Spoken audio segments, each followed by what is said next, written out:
Alright, so today's lead coding challenge question is backspace string compare. We are given two input strings, we are not really directly comparing these two, but rather sort of like typing them into a text editor. So there is a special symbol character sharp sign here, means that it's a backspace. So when we see a backspace, we need to delete the character before that. And what we need to compare is the sort of like transformed version of these two strings. So for the first example, we have S and T, be A, B sharp C, A, D sharp C. So we delete the D in the second string, delete the B in the first string, so they all transform into AC.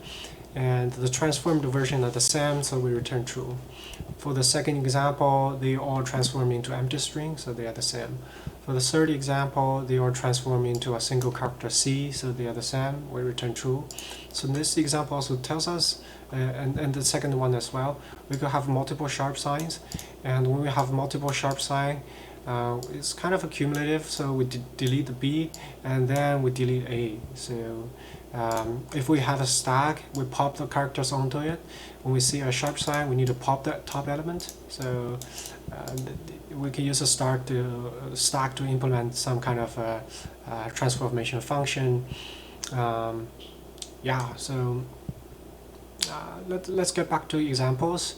The very last example, we have A sharp C, so it will become C. The second example is just the B. They are not the same, so it's false.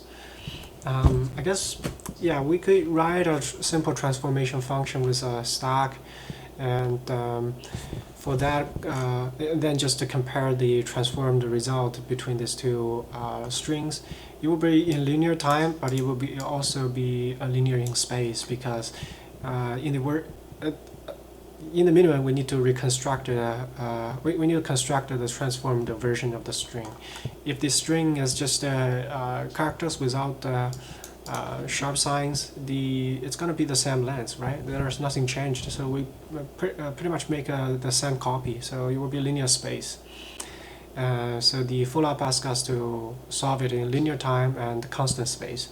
So the only thing that we are allowed to use is pointers.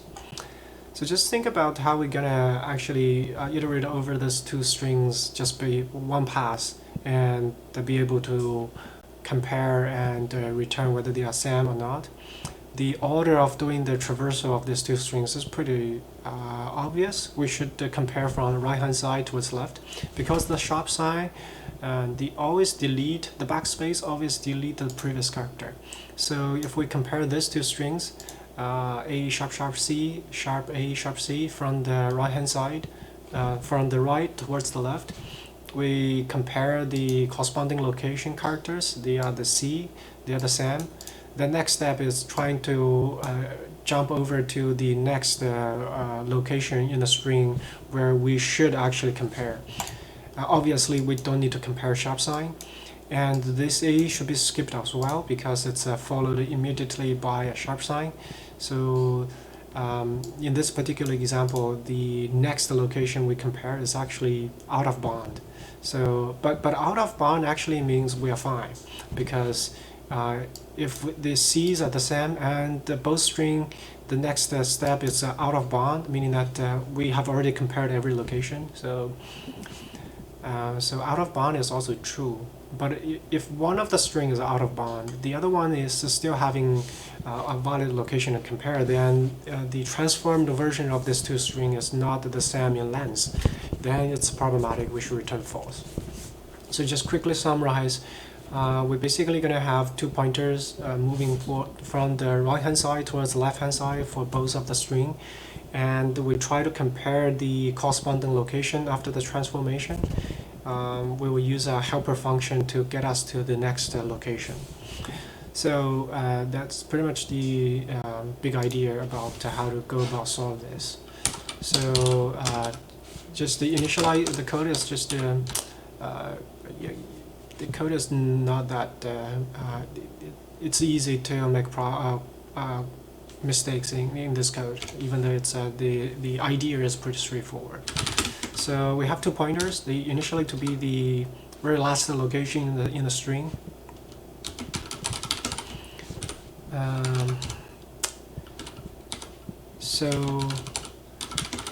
so it's the very last location for both of the strings. And the comparison that what's the condition that we need to try to find try to compare, you know, the corresponding positions between these two strings, is that they are all within the bond. They are not all go out of the bond, right? So that's actually this.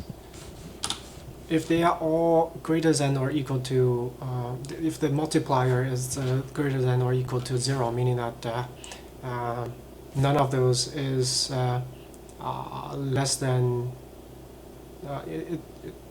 it means that basically both of these locations are at least the very first location in both string. So we don't have the case that none of the, yeah, it's just that none of the strings, none of the location is out of bond, right? We'll decrement their location after the comparison, after we compare these two locations. We'll have a helper function, which we will define very soon. So we grab the next location we should compare. And you will see that if this initial location is a valid location, you would not change. And after the for loop, it will decrement that to move that location forward by 1. So if we saw a sharp, it will be handled by the getNext helper. So there are a couple of conditions. A very straightforward one is if these two locations are valid locations, what we need to do is to compare whether they are the same or not. If they are not the same, we break out of the loop and return false. What are the other possibilities? One is that they are both out of bond, so we exhausted both the two strings, and if that's the case, then we should be fine.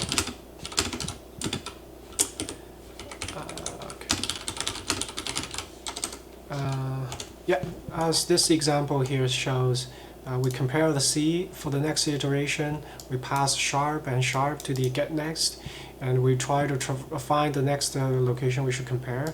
They both return to be out of bond, which is -1. So that would trigger this case. So for this case, it's true because the both string will, after out of bond, what remains is what we already compared. So this case it would be true, and the other case would be just only one of those is out of bond. So the other one of the string we exhausted all the locations. The other one we still have things to work on. Then it's false. These two strings after the transformation will be of different lengths. So that would trigger this case here.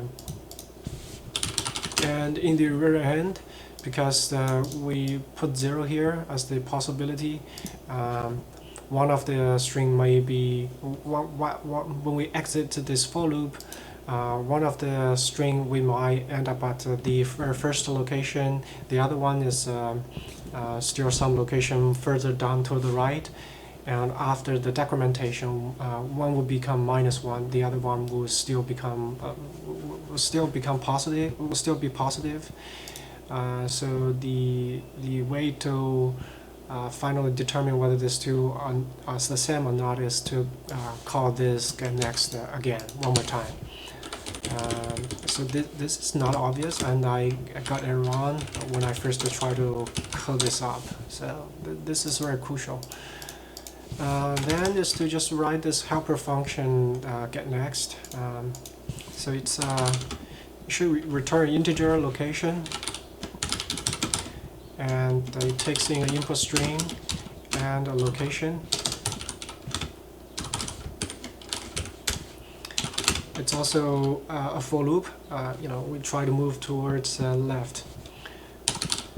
And we use a variable called skip to indicating how many non-sharp characters we should skip while we traversal towards the left.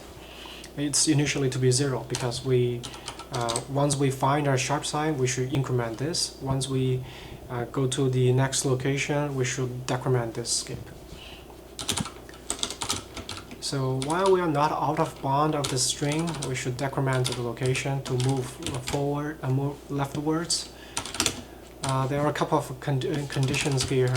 If the current location is a sharp sign, backspace, we just increment this skip variable. Otherwise, if we still have characters we should skip, then we should decrement this. And if it's not a sharp sign and we have no longer need to skip, then this particular location must be the next location we need to do the comparison. So we return this location. And if this for loop, if we exit this for loop, we basically means that we have run out of the stuff we need to compare. So we return -1. So this -1 here, because it's a negative number, it will enable this two condition here. If both of the string are out of bound, run out of stuff we should compare, and as long as we don't have this kind of violation, it's guaranteed that these two strings is the same after the transformation. If one of the string is out of bound, only one of the string is out of bound, then what it means is that you know, the reason that I'm not sure. I guess the better way of code this is they multiply to be less than 0. No, there could be one could be exactly 0. So the order really matters, because the second condition here is not going to be triggered if they both S and T are out of bound. So the order really matters. So yeah, it's not as easy as the code is not as easy as the strategy. So let's just try to submit.